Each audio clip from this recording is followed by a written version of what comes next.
Na xilogravura intitulada Metamorfose, pássaros, abelhas e peixes que emergem do plano de fundo subitamente cedem espaço a uma cidade do sul da Itália, precisa em todos os detalhes. Maurits Escher viveu na Itália durante 13 anos. Sem dúvida, esse foi o período mais feliz de sua vida.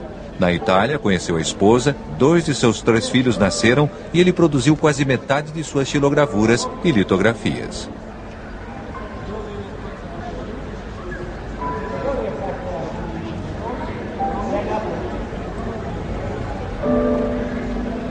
Se algum dia necessitasse de uma paisagem, rua ou prédio para uma de suas gravuras posteriores, ele recorria a um de seus desenhos desse período. Assim, conseguia utilizar a incessante nostalgia que sentia daqueles anos passados na Itália.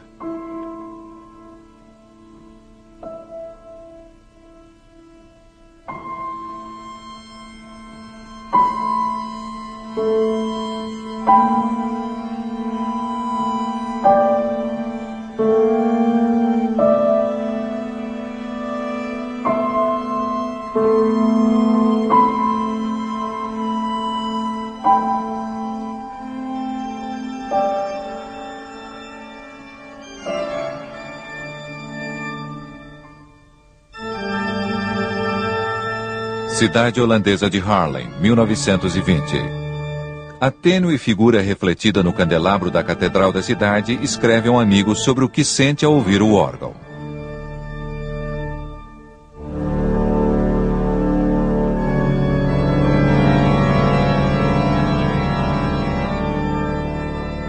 De repente, uma rajada de vento passa pelos tubos do órgão e uma voz trovejante proclama a glória de Deus. Então, o jovem deitou-se de costas sobre as pedras frias, as grandes pedras frias, enquanto o furacão soprava e a voz trovejava. Os pilares da igreja já não suportavam os sons, como ele também não. Eles se alongavam como uma pessoa que se espreguiçasse ao despertar, até pareciam prestes a quebrar-se.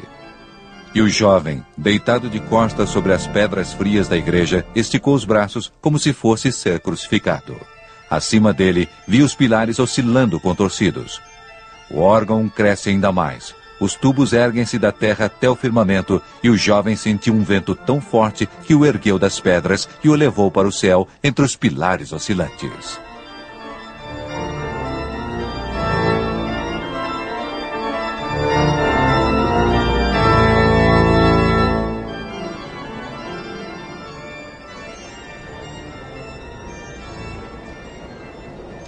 Malk Escher, o jovem soprado para fora da igreja Pobá, acaba de mudar-se para Haarlem. Frequentemente vai ouvir órgão na igreja, pois é um modo de livrar-se da angústia, da melancolia. Muitas vezes sente essas nuances de humor.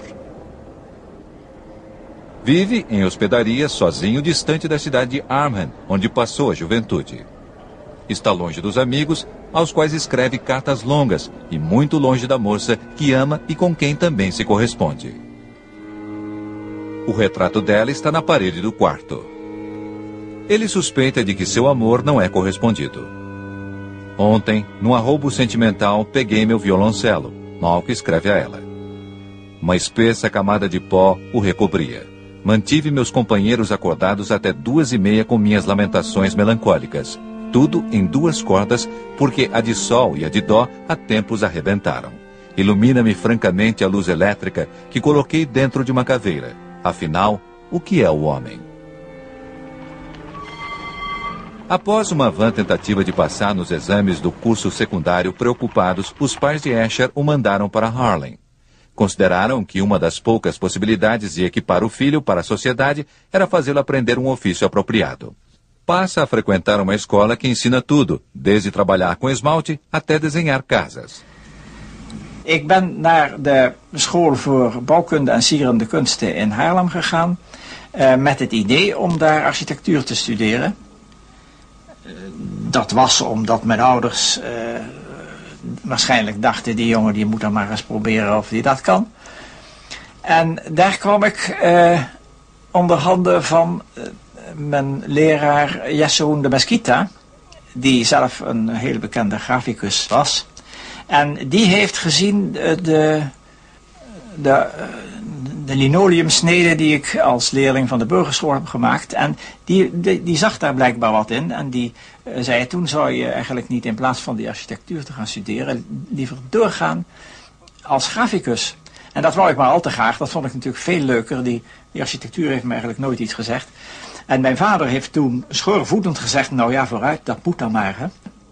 Uma das xilogravuras de Escher do período de Harlem chama-se Nunca Pense Antes de Começar. Uma figura solitária, carregando uma lanterna fraca, avança cautelosamente por uma perigosa trilha nas montanhas. É uma perfeita analogia da sua decisão de ganhar a vida como artista gráfico. Demorou mais de 30 anos para que ganhasse o suficiente para viver do seu trabalho. Felizmente, seus pais eram ricos e não se importavam de ajudá-lo financeiramente. Malk cresceu numa família abastada que vivia em uma casa enorme com muitos criados. No seu quarto de menino, havia fotografias dos quadros que ele vira nas longas viagens de férias com os pais, principalmente primitivos flamengos, porque ele só considerava realmente interessante a pintura que datasse de antes da Renascença.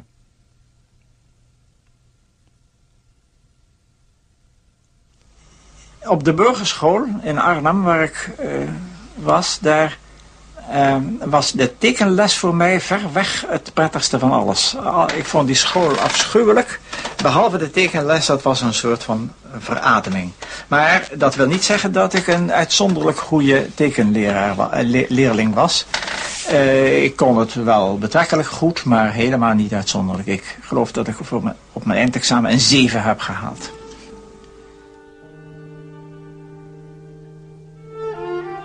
Agora, sentado em seu quarto no Harlem, ele desenha dia após dia, em todos os estilos imagináveis. Há tarefas passadas pelos professores, assim como ideias próprias que rondam sua cabeça e muitas vezes o levam ao desespero. Toda uma pilha de lixo passa pela minha mente revirada. Ele comenta, lutando novamente com um desenho.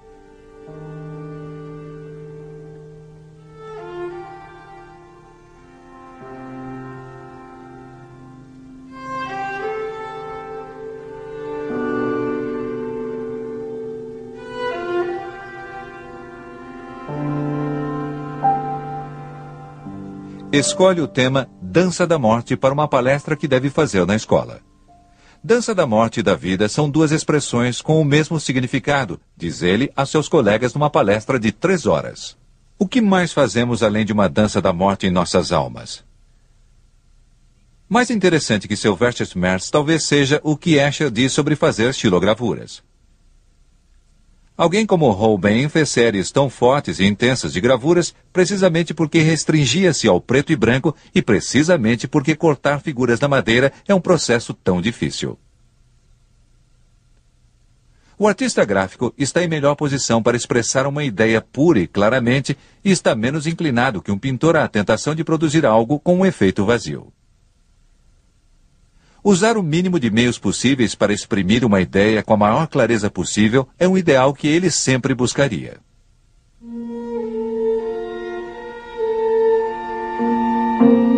Sua preocupação de como expressar uma ideia ou contar uma história pode ser lida nesta carta a um amigo. Andando para casa no sábado à noite, vi de repente uma fileira de árvores maravilhosas sob o luar, que eu nunca havia notado antes. Senti um impulso incrível de fazer alguma coisa com aquilo e é o que estou fazendo agora. Mas tenho um certo medo da proverbial tempestade em copo d'água, porque muitas vezes tive tais impulsos. Alguns dias depois, Escher acrescenta: uma fileira majestosa de árvores que percorre colinas distantes e depois de subir a última colina está diante de nós, enorme e ameaçadora. Não é uma ideia maravilhosa? Essa é a essência, mas nunca é tão intensa quanto eu a sinto. Consolo-me com o pensamento de que o homem jamais consegue expressar um sentimento numa imagem tão intensamente quanto ele o sente. Vou mostrar ao de Mesquita amanhã.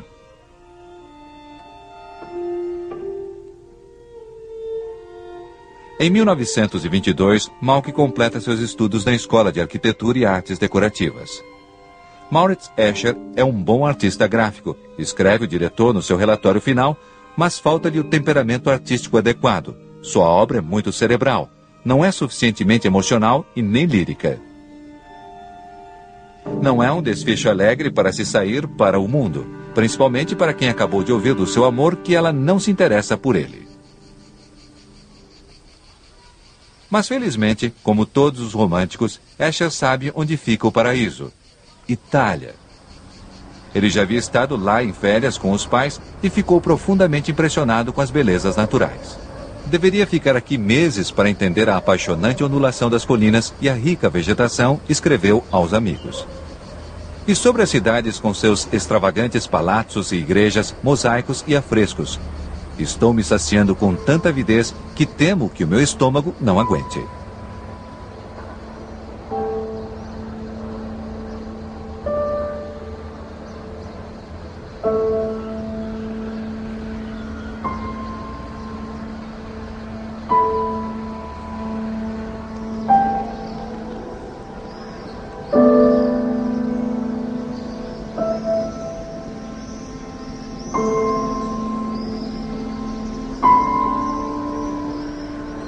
No final de 1922, vagueando pelas ruas de Siena, ele sente que o seu lugar é na Itália.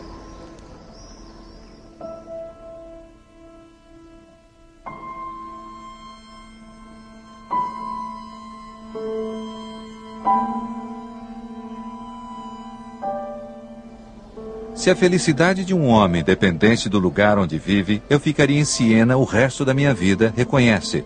Lamento por vocês que vivem no norte.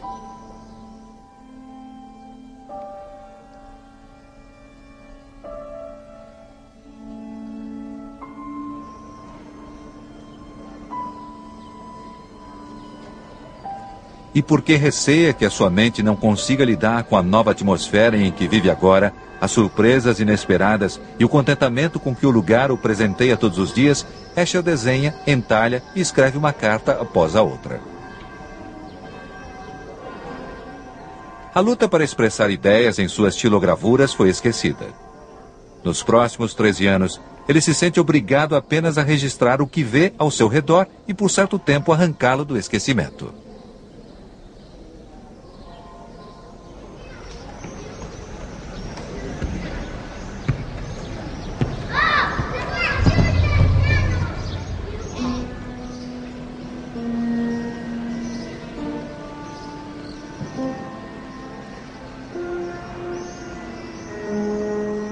Ele luta contra pequenas fraquezas humanas.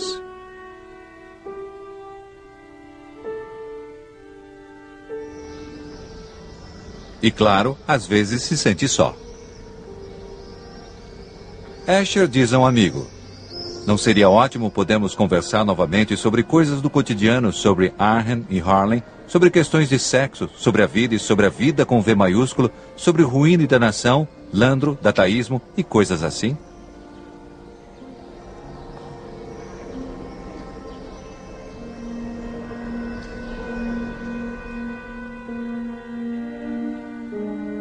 Mas, em geral, ele está mais feliz que nunca.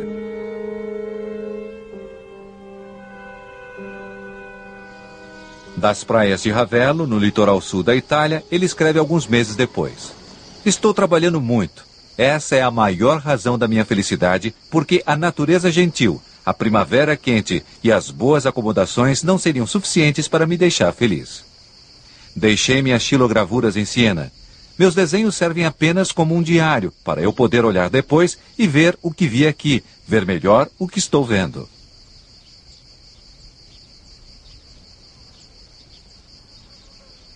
Às vezes, Escher fica tão entusiasmado que canta em voz alta para as flores que está desenhando.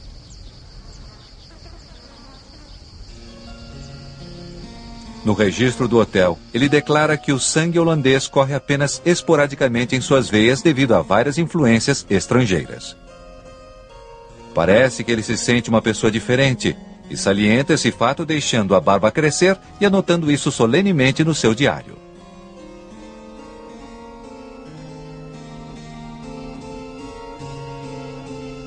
No memorável dia em que decidiu deixar a barba, uma moça suíça e seus pais chegaram ao hotel. Na mesa onde está o meu papel, Maurits conta ao amigo de Arnhem. Está uma moça de 25 anos. Ela come um biscoito neste momento e isto me emociona profundamente, porque faz calor e ela usa uma blusa sem mangas. Braços de moças sempre me emocionam muito, não quando são gordos e vermelhos, mas quando são meio magros e jovens e inocentes e um pouco queimados de sol. Ele decide não perseguir a moça que tanto emociona, porque sabe por experiência como é desagradável o amor não correspondido. No entanto, esse amor revelou-se mútuo e logo Malk compõe um poema em francês sobre as mãos de Jeta. As mãos, diz ele, são a parte mais honesta do corpo humano. Não sabem sentir como olhos risonhos e a boca sabem. Quando a família Úmica volta para casa, eles continuam a se corresponder. Ainda não existe grande intimidade. Só após 4 tentativas, Escher se obriga a escrever Querida Jeta.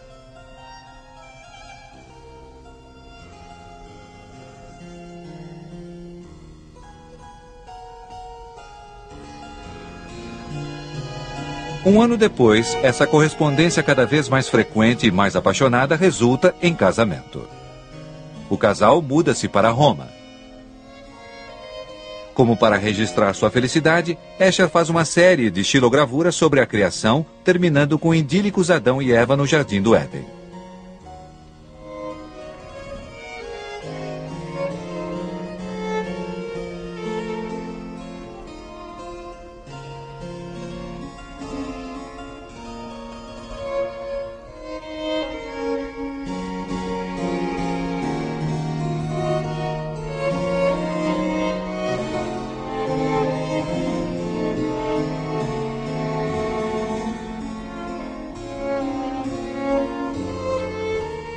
Escher quase nunca fazia retratos.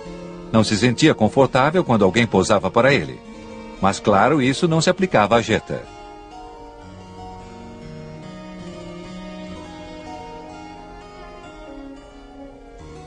A casa de Roma foi alegrada por um painel de seda pintado pelo próprio Escher. Cães dourados, brancos e pretos, encaixando-se artisticamente como num quebra-cabeça. É um jogo divertido e que se dedica às vezes após seu período de Harlem. Mas são experimentos isolados. Como seu verdadeiro trabalho, empenha-se em fazer paisagens italianas.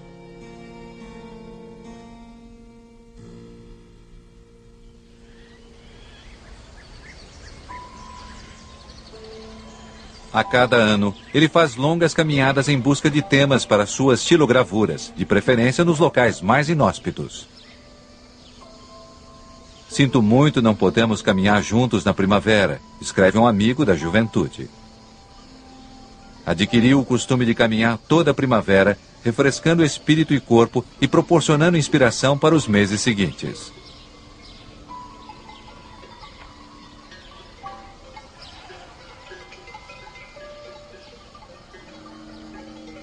Não conheço alegria maior do que vagar por vales e colinas, de aldeia em aldeia, absorvendo a natureza liberta e aproveitando o inesperado e o inconcebível, um contraste inimaginável com a vida diária em casa.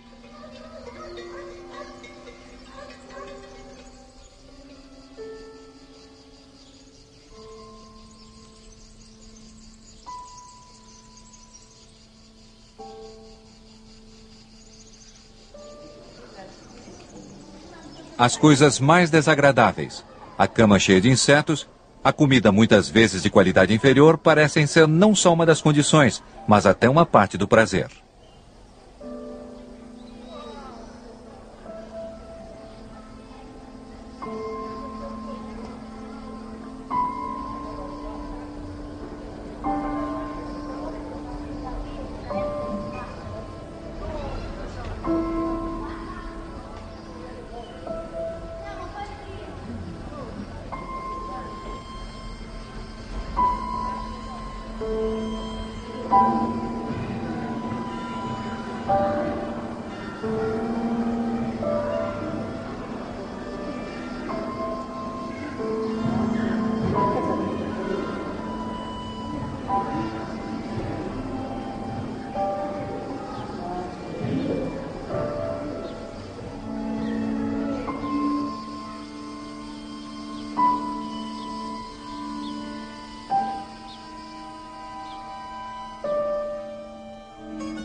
Em Roma, Geto e Malk levam uma vida despreocupada, sem a imposição das pressões do status e da alta sociedade.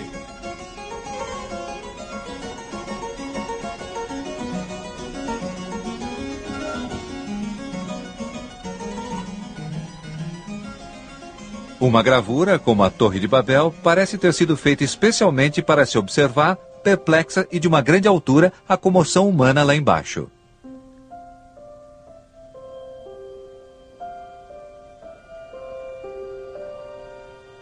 Não desejo ocupar nenhuma posição e nunca a ocuparei. Escher escreve desafiadoramente a um amigo bem-sucedido.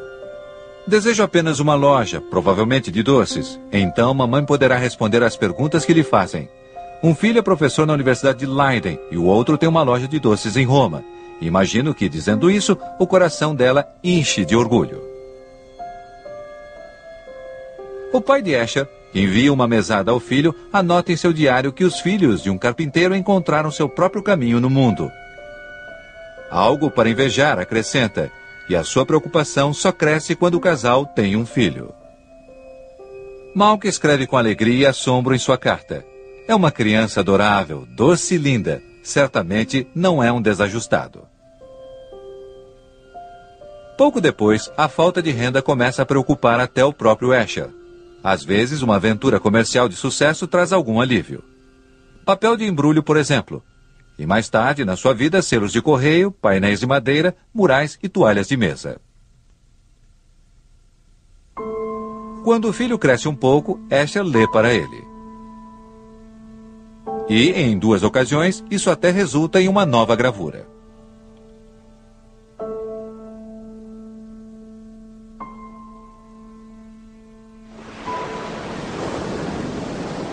Mas sua maior fonte de inspiração continua sendo a Itália.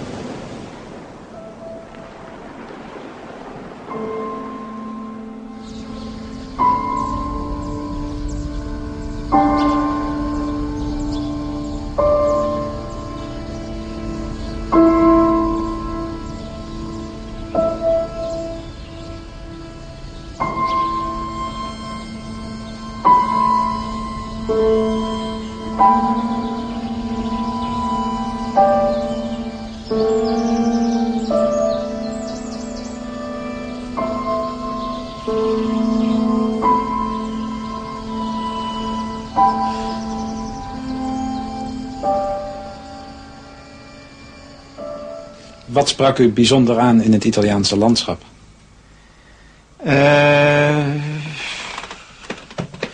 Ja, dat is moeilijk te vertellen. Het Zuid-Italiaanse landschap interesseerde mij hoofdzakelijk. Niet zozeer het Italiaanse landschap in het algemeen, maar de Moorse invloeden, die broodjesdaken bijvoorbeeld, samen met rotspartijen was dat boeiend. Waarom? Ja, dat weet ik niet. Het heeft niks met renaissance te maken of met barok. Ik heb in Rome gewoond, 12 jaar, en de architectuur van Rome op zichzelf heeft me nooit eigenlijk veel gezegd. Omdat die veel te renaissancistisch en te barok was.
Você não faz demais a mesma coisa? Perguntaram a ele numa entrevista.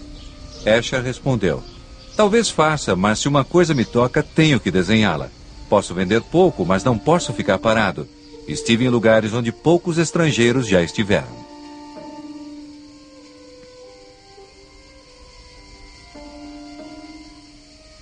Um desses lugares é o Ganges, onde um grupo de meninos de rua insistiam para que ele entrasse na cripta da igreja de São Nicolau. Nos nichos da parede estão cerca de 100 corpos de sacerdotes mumificados.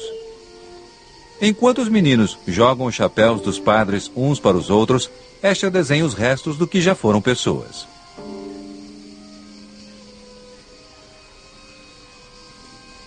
Na litografia final, ele deixa de fora a história dos sacerdotes, escrita em sonetos pendurados sobre as suas cabeças. Só coloca as palavras It Missa Et, a última sentença de todas as missas, o resto é silêncio.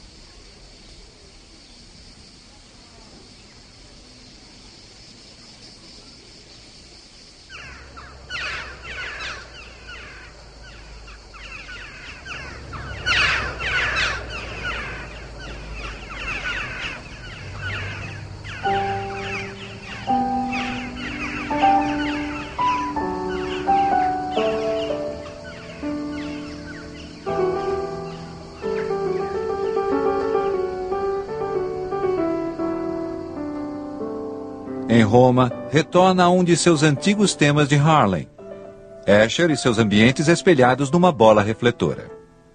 Em 1959, ele escreve sobre esta litografia e sobre si mesmo. A cabeça do artista gráfico, ou para ser mais específico, o ponto entre seus olhos, está no centro. Para onde quer que ele se vire, permanece o ponto central. O ego do homem é absolutamente o centro do mundo. Escher fica tão envolvido em seu trabalho que muitas vezes Geta e as crianças fazem as refeições sem ele, ouvindo o ruído que vem do estúdio, o tamborilar de suas unhas na bancada, o assobio de uma melodia de bar.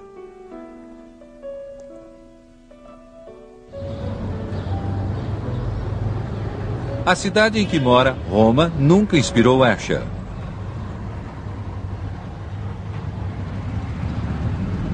Mas quando os majestosos edifícios de Roma são espetacularmente iluminados por holofotes à noite, tudo muda.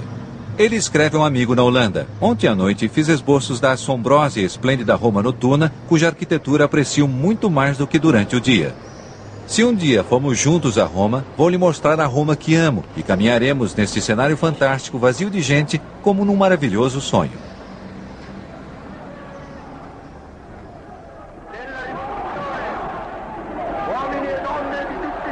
Mas o cenário fantástico foi iluminado pelo regime fascista, com o fim específico de enchê-lo de multidões.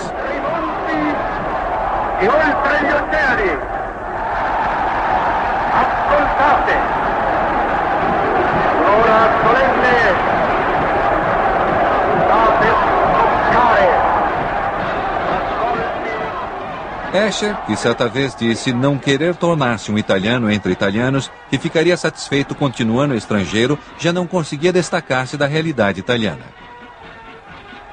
Seu filho mais velho tem que marchar usando a fada fascista. Após 13 anos, é chegada a hora de deixar a Itália. Após a mudança da família para a Suíça, Escher olha ao redor e sente o coração sucumbir. Mais tarde, ele escreve sobre o inverno de 35-36, dizendo: estávamos nas montanhas suíças, naquela horrível melancolia nevada e alva. Odeio aquela mortalha branca que cobre a terra. Seus filhos estavam se divertindo muito, mas onde ele iria buscar a inspiração? Pela primeira vez, desalentado, copia a obra de outra pessoa. Talvez não tenha sido por acaso que fosse justamente a visão do inferno de Johann Bosch. Ele passava a noite acordado, imaginando como poderia retratar graficamente a música de Bach.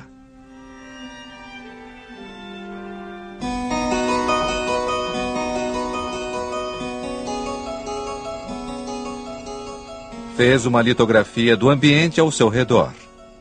Ao terminar, olha-a fixamente e fica chocado com o patético resultado. Se esse for o máximo que consegue fazer, será melhor desistir. Numa noite, deitado na cama, houve um ruído compassado, farfalhante. Era Geta traçando os cabelos. Isso faz lembrar o som de um barco cortando o mar calmo. É tomado de grande saudade. Navegar no mar calmo, sobre o deck e na proa do navio, buscando um horizonte que sempre recua, acordar na cabina e sentir-se que não se está deitado imóvel, e sim balançando suavemente. Essas foram as experiências de sua primeira viagem marítima em 1922 e que agora ele deseja reviver.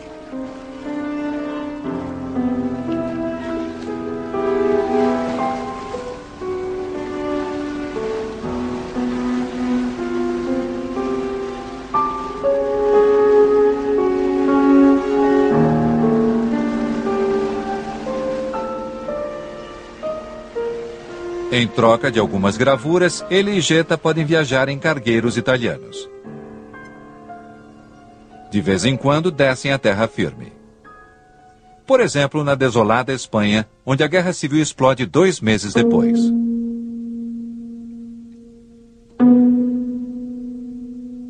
Uma viagem de navio como esta é um oásis de paz, escreve ao voltar a bordo.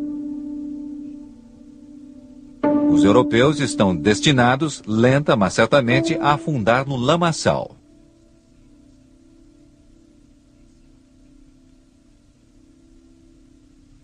Todas as suas tentativas de salvação são infrutíferas, afundam cada vez mais. Onde quer que pouse seu olhar no mundo, nada existe além de uma tristeza inconsolável, e a ameaça de guerra, bancarrota e revolução cresce em toda parte.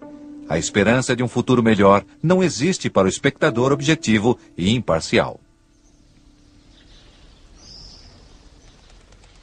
Mas é exatamente nessa Espanha deprimida que Escher encontra uma fonte de inspiração que pode substituir a paisagem italiana e o persuadiria, a ele, um homem com tanta dificuldade para esboçar coisas que não estivessem à sua frente, a desenhar os mundos inexistentes que o tornariam famoso.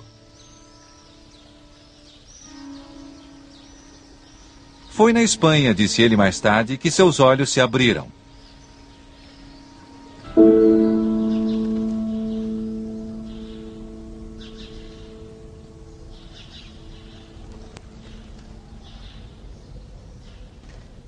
Durante dias e dias, Geta e Maurits copiaram febrilmente os motivos geométricos dos árabes no Alhambra.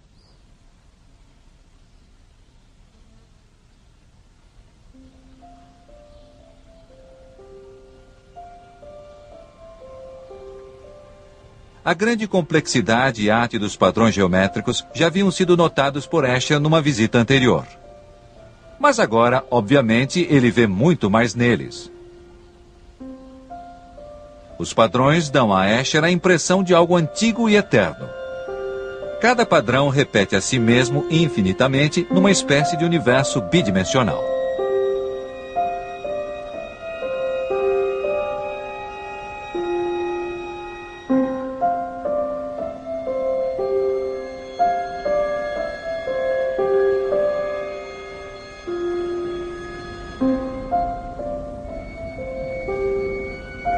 Mas se esse padrão é um universo, Escher quer povoá-lo com figuras tiradas da realidade. Todos os padrões maravilhosos, incompreensíveis, esplêndidos, encantadores que nos cercam no mundo dependem de repetição e multiplicação, escreveu ele mais tarde num libreto sobre sua teoria das divisões do plano regular. Não somos surdos, cegos, nem abobados. Estamos conscientes das formas que nos cercam, e elas só têm significação se as reconhecemos como símbolos claros de pessoas, animais, coisas que vemos à nossa volta. Fragmentos caprichosos de figuras geométricas abstratas têm pouco significado para nós. Chegando à casa, tenta transformar as figuras geométricas árabes em pessoas, cavalos marinhos, pássaros. Mostra suas tentativas ao irmão, professor de geologia, que o aconselha a ler alguns artigos de cristalógrafos. Eles estão envolvidos nas mesmas coisas que você.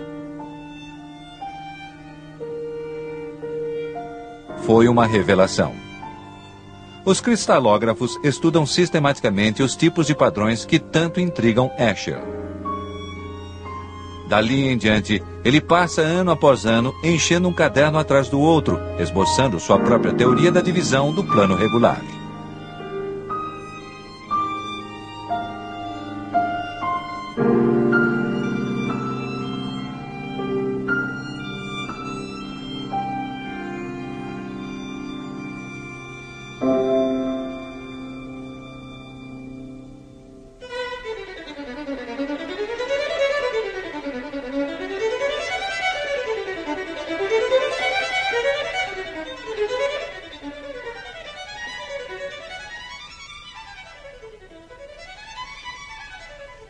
Até sua morte, ele usa esse sistema para harmonizar em mosaicos uma quantidade incrível de peixes, sapos, aves e lagartos.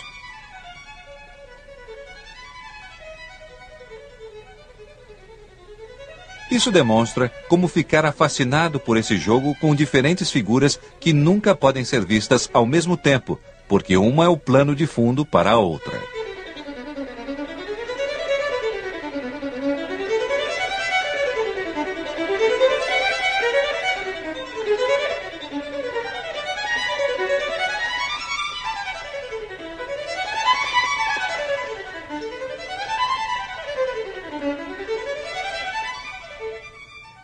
Os seus estudos sobre a divisão de plano não são para o público em geral, só ocasionalmente surgem em suas gravuras oficiais.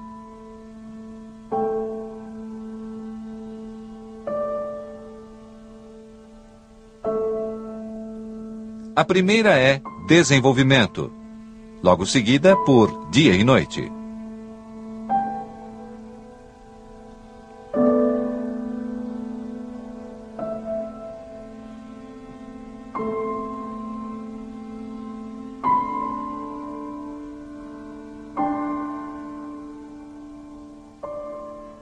Mais tarde, tornam-se suas gravuras mais vendidas. Em 1938, isso não podia ser previsto. Amigos e conhecidos a quem mostra seu novo trabalho acham-no muito estranho e não sabiam o que entender. Uma decepção, já que ele havia passado um ano inteiro experimentando e explorando essa nova direção do seu trabalho.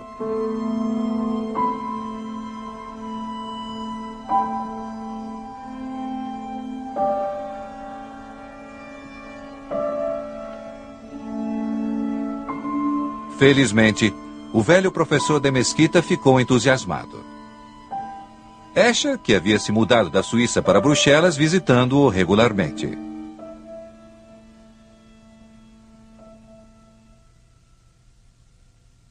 Na verdade, ele não precisava de incentivo. Um dia, o seu ideal era dominar seu ofício completamente e, às vezes, escolhia assuntos porque se prestavam particularmente a uma certa técnica que queria testar. Agora suas ideias o empolgavam tanto que ele gostaria de explicá-las aos outros a qualquer custo, ideias que só podem ser expressas em imagens, não em palavras. Tais como os jogos de figura, que são o plano de fundo uma das outras. O otimista e o pessimista nunca podem ser vistos ao mesmo tempo, enquanto sejam figuras num plano regular dividido. Podemos ver um ou o outro. Mas, quando emergem da superfície plana, vemos um homem negro e um branco apertando a mão um do outro.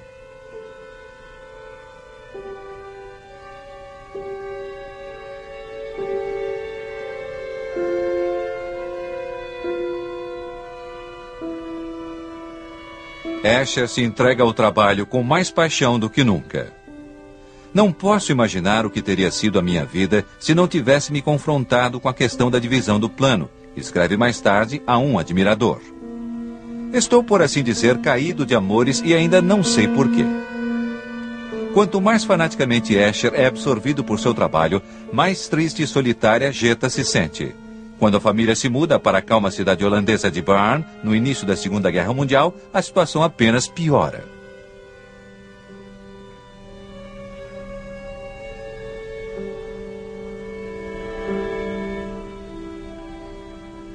Preocupado, ele anota os sintomas de Jetta no diário, mas não percebe que o isolamento pode ser uma das causas. No fundo, ela tem estado com ciúmes desde aquele tempo, lembra-se mais tarde. É a perspectiva unilateral de alguém cujo trabalho é mais importante do que tudo.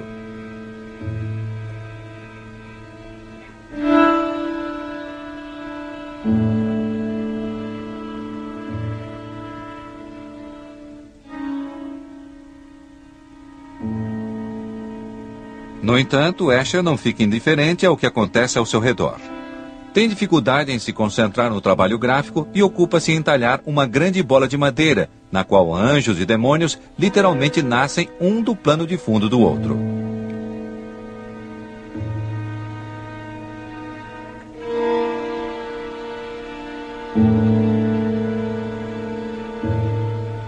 Desde a exclusão dos judeus, sempre tenho uma sensação desagradável ao expor meus trabalhos. Ele escreve a um amigo. É a sensação de ser um aproveitador. Eu preferia parar de expor. De fato, ele para, não se torna membro do Departamento de Cultura nazista e retira-se da Associação dos Artistas Gráficos. Visita regularmente seu velho professor judeu, de Mesquita, e às vezes leva um pequeno presente. Uma tarde, quando chegava à casa do professor de Mesquita, a mulher e o filho já haviam sido levados. Escher recolhe as gravuras espalhadas desordenadamente por toda a casa. Uma delas, esmagada pelas pesadas botas de um soldado, ele guarda cuidadosamente para o resto da vida.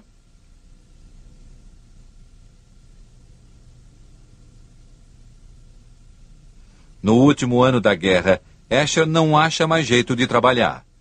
Uma xilografia requer mais esforço do que nunca. Meu cérebro parece completamente entorpecido, escreve a um amigo.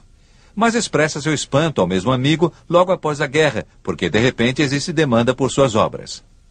Nem sei dizer como é estimulante ter conseguido ganhar a vida com meu trabalho nestes 2 meses. Foi a primeira vez na vida que isso me aconteceu. E quase 10 anos se passaram para que acontecesse novamente.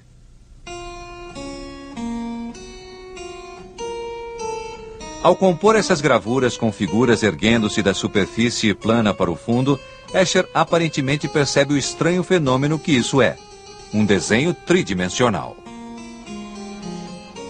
Sua preferência sempre foi o incomum, as perspectivas elevadas e as bolas refletindo distorções, mas agora o seu assombro na reprodução da perspectiva torna-se um tema separado.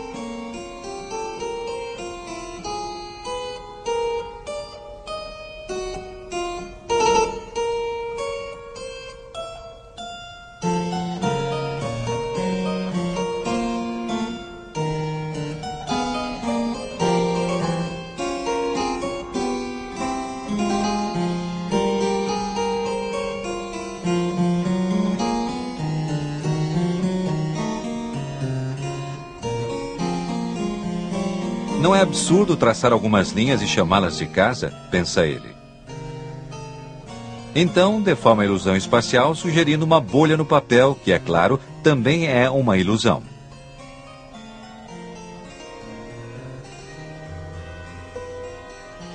Ou combina várias perspectivas em um só desenho.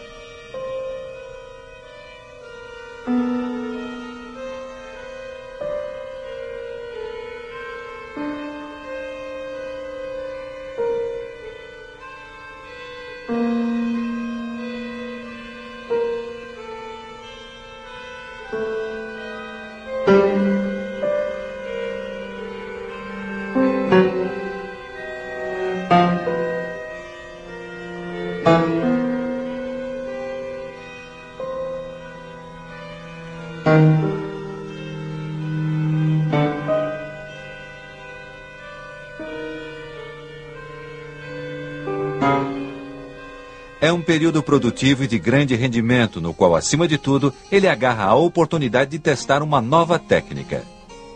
A meia-tinta, mezzotinta, é um procedimento trabalhoso, que torna possível as cores preta e cinza escuro aveludada. Mas, após 3 anos de experiências, desiste novamente porque, diz ele, exige muito tempo e esforço de alguém que, certa ou erradamente, pensa que não tem tempo a perder.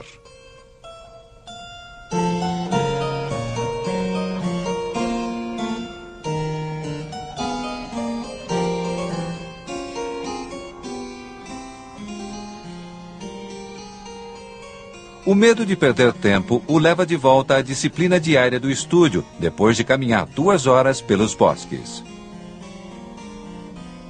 Isto dá a ele a paz de espírito de que necessita para pensar em novos trabalhos e, pela primeira vez desde a Itália, vê coisas ao seu redor que valem a pena usar em gravuras.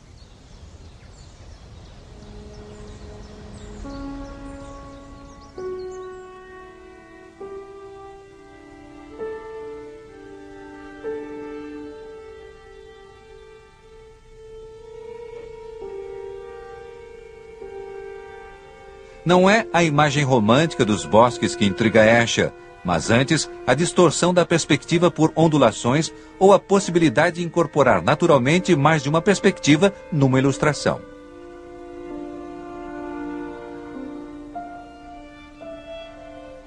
Já não pode queixar-se de falta de atenção.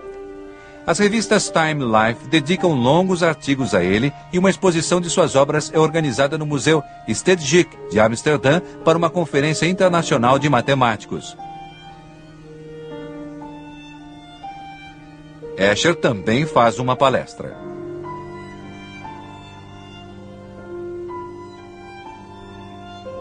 Depois disso, mantém contato com diversos cientistas. Ao longo dos anos, alguns fazem sugestões para gravuras, como por exemplo, côncavo e convexo, onde formas e linhas são usadas de modo que, de um lado parecem emergir e de outro podem ser vistas como profundidade.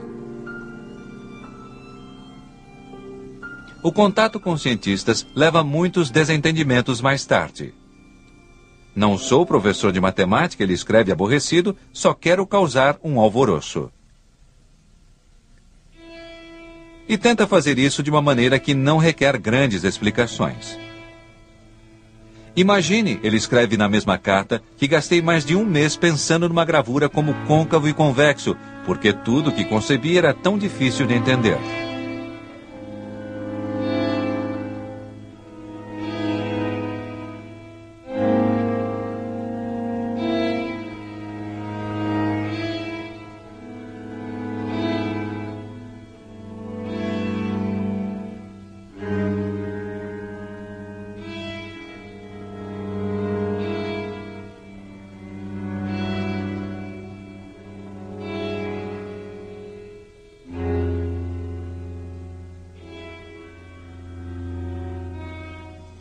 Escher espanta-se com o mundo à sua volta e tenta descobrir exatamente o que vê e por quê.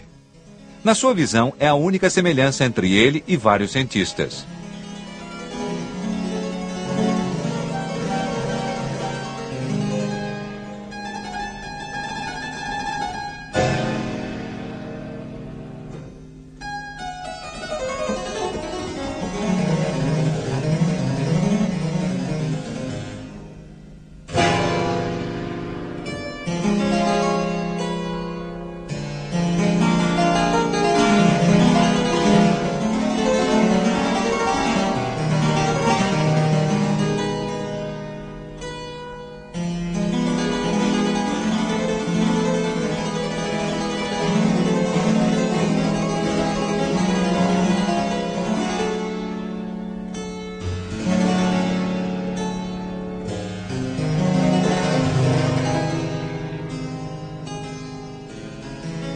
Jeta não está bem.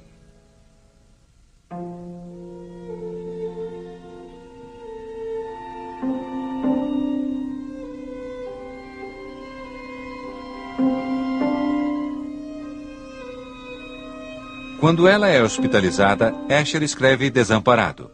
Sou um artista gráfico e parece que é só o que sou, porque não posso ajudar Jeta.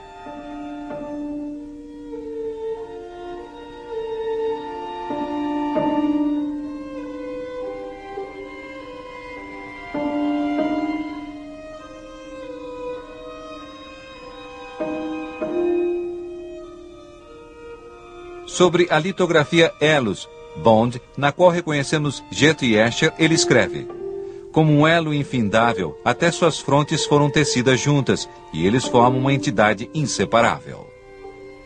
Mas escreve também: se os dois estão felizes por estar tão estreitamente unidos, não sei dizer. É um compromisso perigoso e eles parecem meio tristes. Door uw hele werk komt ook steeds een enorme belangstelling naar voren voor geometrische vormen. Ja. Waarom? Waarom juist die vorm? Ja, wat wilt u nou? Waarom? Dat kun je niet zeggen. Het is zoals het is. Die belangstelling die bestaat er nou eenmaal voor de wetmatigheid. De wetmatigheid in de natuur kun je wel dat noemen. Hè? Een kubus is op zichzelf een wonderlijk fraai ding. En je kunt hem een beetje ingewikkelder maken. Je kunt ingewikkelder figuren maken. Octaeders en tetraeders en zo. Die zijn allemaal boeiend op zichzelf. En als je zo'n ding in je handen neemt en ronddraait, dan ben je getroffen door de schoonheid en door de zeer grote regelmaat van dat ding. En dan overvalt je een zeker gevoel van ongelukkigheid en van... je weet zelf niet wat je ermee moet beginnen. Je zou zo graag er wat van mee willen doen, maar het is er al. Eigenlijk is het genoeg om zo'n ding in papier te maken en ernaar te kijken. Maar als je nou eenmaal graficus bent en je wil er een prent van maken, dan denk je bijvoorbeeld, aangezien deze regelmaat zo groot is, laten we daar als contrast omheen zetten een soort van chaos. Laten we er een prent van maken die de tegenstelling illustreert van orde en chaos. En dat heb ik dan ook gedaan. Daaromheen zijn allerlei kapotte en verfrommelde figuren, stukken die ik indertijd, het was in de winter, ben gaan zoeken op de mestvaalt en zeer zorgvuldig heb samengeraapt chaotische voorwerpen waarvan je nog net kon herkennen wat ze betekenen, want dat is helemaal niet zo makkelijk. Het is eigenlijk makkelijker om de regelmaat uit te beelden dan de chaos. Als je bijvoorbeeld zegt, ik wil die chaos wil ik nog meer uitbeelden. Ik wil bijvoorbeeld nemen een stuk modder. Ja, dat kun je aan een beschouwer niet duidelijk maken dat het een stuk modder is. Dergelijke dingen zijn alleen aardig wanneer je ze nog herkent. Escher conquista novos admiradores.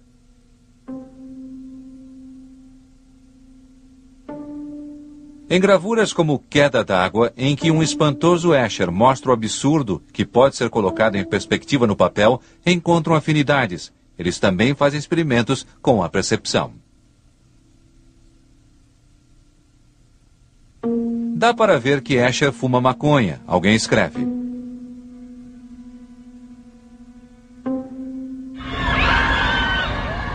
Mas Escher não se impressiona muito com a geração anos 60. Os Beatles e muitos outros fenômenos recentes semelhantes, escreve ao filho que emigrou, são perturbadores. Existe algo de muito revolucionário no ar.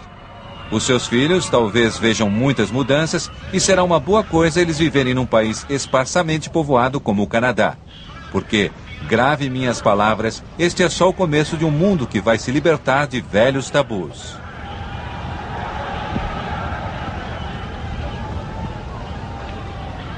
O homem que disse uma vez, nas minhas gravuras tento convencer as pessoas de que vivemos num mundo limpo, ordenado e não num caos desregulado, agora escreve a um amigo. É uma pena que o mundo em que vivemos seja um caso tão sem esperança. É um mundo insondável, selvagem, perigoso, um jogo irracional. Eu, pessoalmente, prefiro viver entre abstrações que nada têm a ver com a realidade.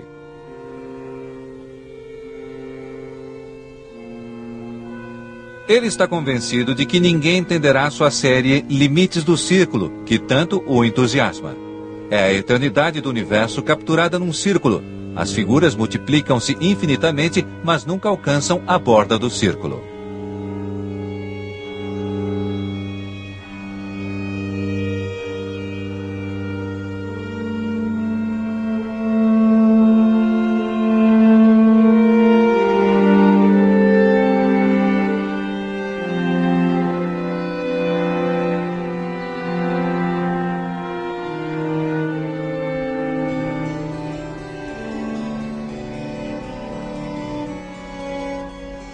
Ele continua a gostar de seu trabalho tanto quanto antes, mas está torturado por receios que nunca sentiu.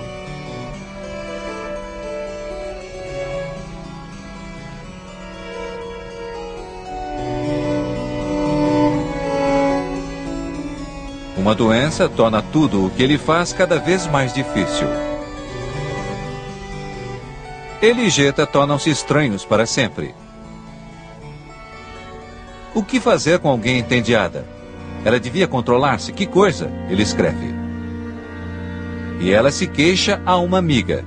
Sempre aquele preto e branco. Não aguento mais. Finalmente, ela vai embora.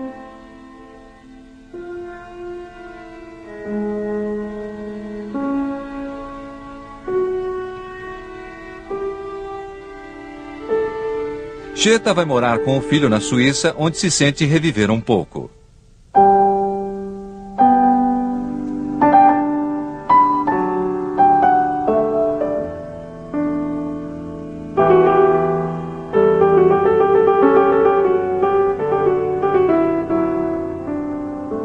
As últimas imagens que temos de Escher não são melancólicas. Vemos um homem idoso no estúdio, fazendo coisas que gosta. Queixando-se de todos que o importunam para fazer reproduções de velhas obras, mas, na verdade, orgulhoso do seu sucesso, ele faz palestras sobre seu trabalho.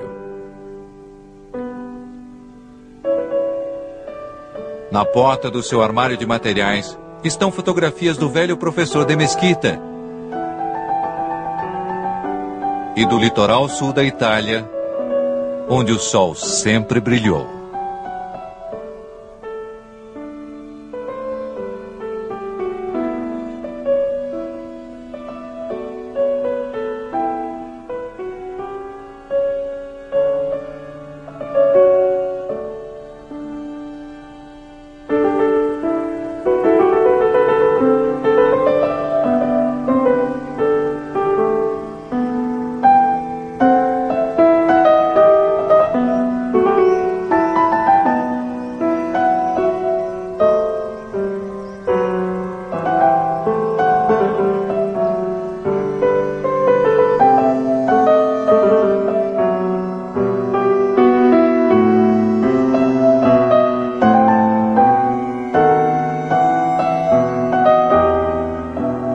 Distribuição Didac.